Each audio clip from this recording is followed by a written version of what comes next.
Welcome to the Maxwell Leadership Executive Podcast, where our goal is to help you increase your reputation as a leader, increase your ability to influence others, and increase your ability to fully engage your team to deliver remarkable results.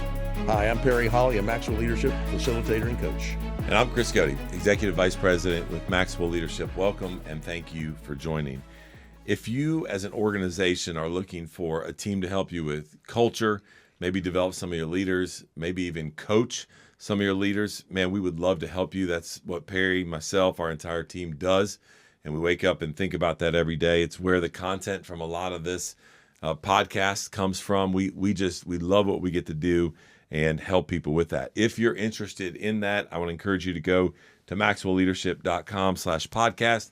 Click on this podcast, and then at the bottom, you'll see a form, and you can fill that out. You also can leave us a comment or a question that you might have for Perry and I. Well, today's topic is called I'm Turning Pro.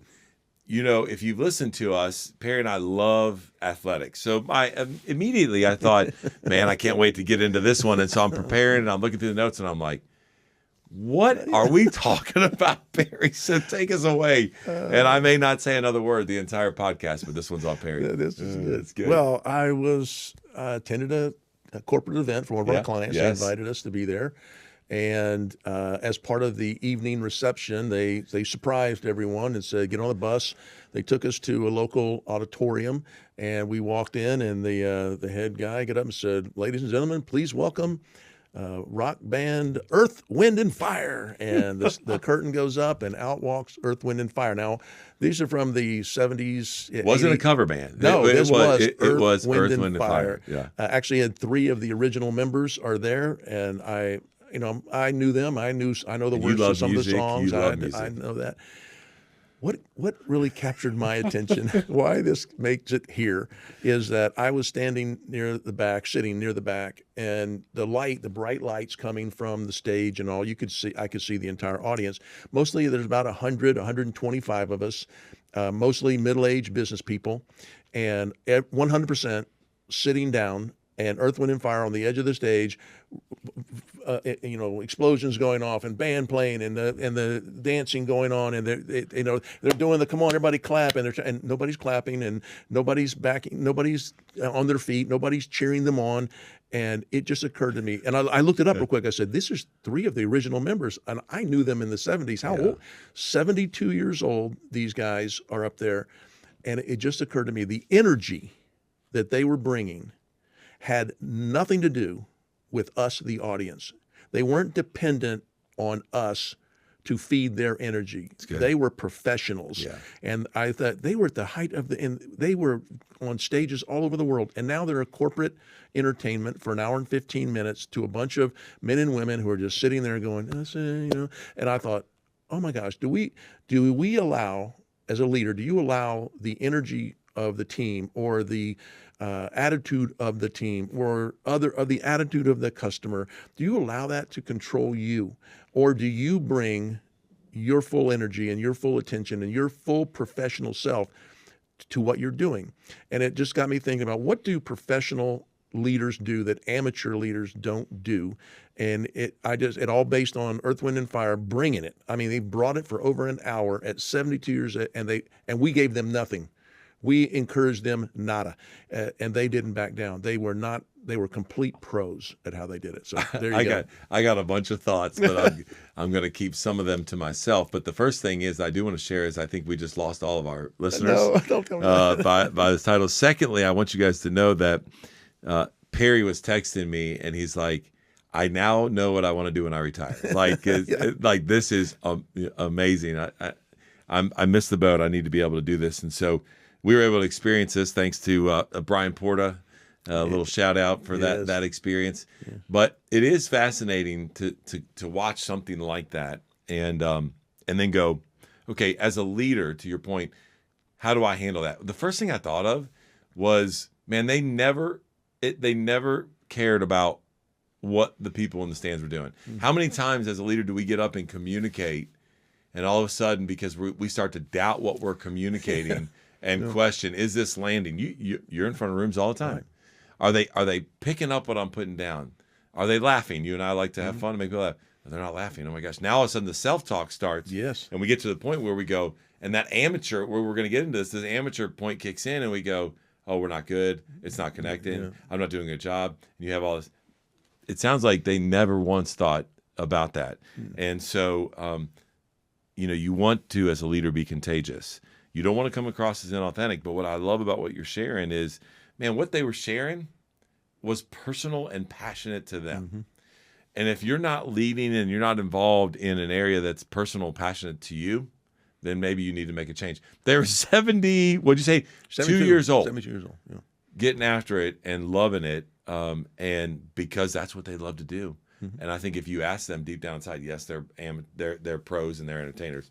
But deep down inside, they're probably like, man, I don't care if Perry's sitting in the back on his phone texting Chris or not clapping. Like, this is what we love to do. We're going to get after it today. Yeah, so I think as leaders, just a couple of thoughts in response to that in regards to the energy level. I think you do want to bring the energy, and it's contagious. You got to manage then that self-talk when it's not happening.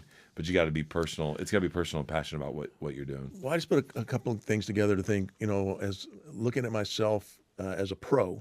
Are you a pro at what you do? Right. Are you a professional at leading, or do you do amateur things? So I thought maybe we could just share with you. Why don't you go start us off? And I don't know how many there are, but there's several on here. Yeah, I'll jump in. The first one we have is here: professional leaders lead themselves first. This is a common principle that you hear from us often. They do things that they tell others they should be doing. So in your example, right, like they were asking you to bring the energy. Well, they were bringing the energy, right? We ask people as leaders to continue to grow and invest in themselves. Are we doing that? Are we leading ourselves that way? Amateur leaders, they don't have the time to invest themselves. They make excuses. They don't prioritize the personal development. I think this is huge, and people are watching you all the time. They're trying to decide, are you modeling what you want others to do? I think the self-awareness part of understanding your own strengths and weaknesses and how you lead you is incredibly important. A second one I thought, as I picked up watching these pros work, was thinking about, as a leader, being professional means I'm teachable. We talked about this a lot over the last couple of weeks on the podcast. I think it's come up a number of times, but they're teachable, meaning they ask more than they tell. Amateur leaders love to boss people. They love to tell. I love seeing a professional leader who then says, I'm curious, I'm teachable. They ask more than they tell. They look for the things they don't know. They make themselves open to growth and to learning. They value what others are bringing to them. I think that you can really tell the difference. An amateur just rests on their title and does more bossing. Hey, podcast listeners. Many of you listening right now would probably love the autonomy that comes with owning your own business or becoming a coach that helps other businesses succeed. Well, we have a phenomenal strategy where you are 100% in control of your own business, earning income on your own terms, and have access to the people, tools, and resources you need to build a thriving leadership development business. When you become a Maxwell Leadership Certified team member, you join a global community of entrepreneurs led by our expert team of mentors and faculty, including John C. Maxwell. You'll also get one of the top leadership certifications in the world next to your name, giving you the boost you need to get started. Visit us online at maxwellleadership.com/join the team to find out more.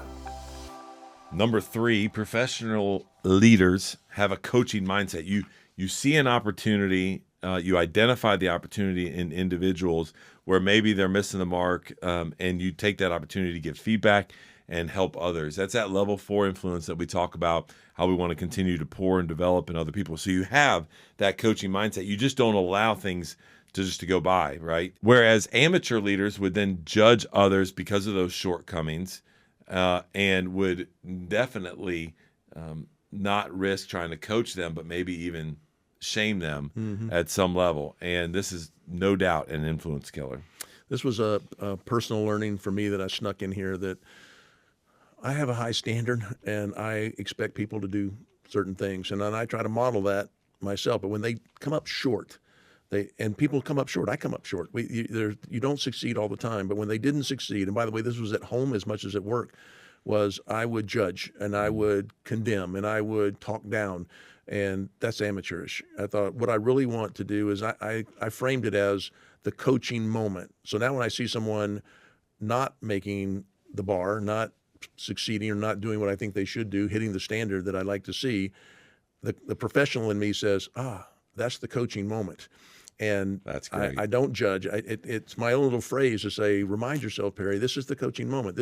Don't shame them, as you said, or ridicule them or judge them in front of, don't comment negatively, coach them. This is the coaching moment. right. So I love leaning into that one a bit. Number 4, I just felt like as a professional, a leader, I empower others. John talks about the law of empowerment, that secure leaders give power to others, where I think amateur leaders get a lot of personal satisfaction over micromanaging others and staying a little close and not thinking you have what it takes and making sure I do have what it takes, so I'll hang over your shoulder versus empowering you. I wonder if you have a thought about, this is one of those words we throw around. Yeah, I want to empower people, but I say, how do you do that? I don't know people know so much about how to empower, but they like the way it sounds. What's your thought They about do. empowering? What I think they do is I think they delegate more than they empower, right? Amateur leaders will just delegate because they like say, oh, hey, listen, I delegated it to my team. But there's a big difference between just delegating something and then empowering. And if you really want to do a little bit of a leadership study, dig into that word, because Perry mentioned it. It's a deep word, and it will set you up for success when it comes to being able to develop people and increase that level for influence. There's a big difference there, and I think professionals empower where maybe amateurs would just say, hey, I delegate. Number 5, professional leaders demonstrate vulnerability. And we've talked about this. You know, you just have to be transparent. They already know what you're not good at, where you make mistakes. Whereas amateur leaders love this. I got this thing all together. I got all the answers. They appear perfect. Well, as soon as that happens, you can right away tell that they are amateurs and not professionals. Yeah, vulnerability drives trust, and that ability to make people know that you are teachable, you're growing, you don't have all the answers is a signal to others that 1, you're a pro, and 2, you're real. Yeah. And people would much rather be around a real leader than someone who's like Craig Rochelle. He said that want a leader who doesn't have to be right all the time. He's real. Like that. To do that. Number 6, I think professionals set a high standard for performance. They do not accept mediocrity. Amateur leaders allow followers to set their own standards, whatever that may be. They don't. They're not out in front. They don't set what they expect from others. They don't have to set those expectations out, and they don't. Most people don't know what the standard of performance is. They just do, come to work, go home. So a professional leader, I think, puts a target in front of people and says, this is how we do things here. And then you don't accept substandard work. And that's the coaching moment, perhaps, but then holding people to the higher standard. Number 7, professional leaders lead by example. I love that you put this in here. Obviously, they were leading by example back to your incredible concert that or I don't know if it was a speech. I don't know what it was you were sitting in the car for, but they were leading by example. They were bringing the energy to you're talking about, and they were being pros even at the age of 72. One of the things that's a pet peeve for me as a leader is when you don't know or you haven't experienced something and you ask somebody to do something, you go, well, that shouldn't take very long. Why don't you go ahead and do that? And I immediately think, well, number 1, would you do that yourself? And then number 2, don't make assumptions you know how easy that is if you haven't done it, right? So as leaders, I think one of the greatest compliments you can get from your team is that, let's say you're leading a sales team and you have to make 100 calls by the end of the day because something has come up. Great. If I'm leading that team, then give me 20 calls, right? Like I'll pick up the phone and dial. And so being willing to jump in is, I think, a compliment that your team can give a leader that says, man, no matter what we have to do, obviously that's not the best use of our leader's time, but if we needed he or she to do that, they're going to roll up their sleeves and get in there. And I think that's a professional leader shows that, whereas amateurs might not. They may just tell you to do it. They don't even know how to do it. They don't know how long it's going to take, nor would they be willing to help you do it. Well, I had this leading by example is that people are watching and they know if you're asking them to do something that you don't do is a sign of an amateur for one. But somebody told me one time that some people on the team had come to them that Perry sure has a high standard, and he's always expecting more from us, and we don't ever seem to be getting it over the bar that he's setting for us. And I thought, well, maybe I shouldn't feel bad about that. But then I just said, well, how did you handle that? And the other person said, well, I asked him that, is he asking you to do something he doesn't do? Because what I'm seeing that he's asking, he's doing also. And I thought, well, yeah, I would, I did that at home. If I told the kids, you have to have your bed made every day before you leave for school, all they got to do is go look at my room and see, is my bed made? If I say, pick up your clothes so your mother doesn't have to, they go look and see where my clothes are. And if I say, police your space, they go look at my space. And so the same thing at work is our people are watching. Are you upholding the standards? Are you upholding the expectations? Or are you an amateur? You say, yeah, I'll tell them to do it. It's good for them. It's not good for me to do that. Finally, number 8, professional leaders, I think, build trust with their team, where amateur leaders don't realize how small indiscretions of not following through, not keeping commitments, not walking your talk, erode trust over time. I think professional leaders realize that trust is the linchpin of leadership, and you're not going to do anything without trust. Right. And people will pull back, disengage, not commit, not buy in if they lack trust with you. So I know you teach a lot about building trust with the team, and it's got to be something that's probably should have made that number 1, not number 8. But well, these are 8 things that I think when you talk about I'm turning pro as a leader that you need to be aware of. 2 takeaways as I wrap up for us today. Number 1, remember how I mentioned early on, if you have any content or questions that would help drive our podcast, we need you to send them in. Perry's pulling from Earth, Wind, and Fire. No, I'm just kidding. So we need your help with content. No, what I love about this was, as I was listening to us just have our conversation and go back and forth, we just we just gave a small case study on the 5 levels of leadership. Everything from an amateur standpoint that we referred to on the negative side of this would really be leading straight from level 1. Right, from your title. And not from your title. And it's kind of, it's like command and control. We're going to be a dictatorship. This is what we're going to do. Versus as you work towards making your way up through the minor leagues and getting to the pros, no matter what your age is, to get there, you've got to understand at levels 2, which is to be able to connect, let them give you permission. Level 3, we got to produce together. By the way, it's in and through the team. And then number 4, we talked about coaching and developing. And so I'd encourage you to go back and to re-listen to this lesson. And we like to have fun and goof around, but each one of these 8 you can really tie to the 5 levels of leadership and how it differentiates between leading as an amateur versus leading like a pro. I encourage you also, this is a great lesson to teach, because I led sales teams for years, and I would notice that there are things professional salespeople do that amateur salespeople don't do. So anybody 100%. On your team, from you leading to them in their roles, just ask them, are they acting like a professional? And what are the things that professionals do that amateurs just won't do? Well said. And you'll get some answers from that. And I stand by my concert experience. I thought it was amazing to watch these guys. Yes. They brought the goods. You did. I mean, we're having fun, but you were texting me being like, this is unbelievable. Unbelievable. Yeah. And we were so... I almost lost you to them. I think you were going to be their stage manager, but I talked you out of that. But the audience, we were such slugs, and they just wouldn't let that bother them all. Yeah. They wouldn't budge. All right. If you want to know get the learner guide for this or learn more about our offerings, if you'd like to leave us a question or a comment, see the other in our family of podcasts, you can do all of that at maxwellleadership.com/podcast. We love hearing from you. Very grateful you joined us today. That's all today from the Maxwell Leadership Executive Podcast.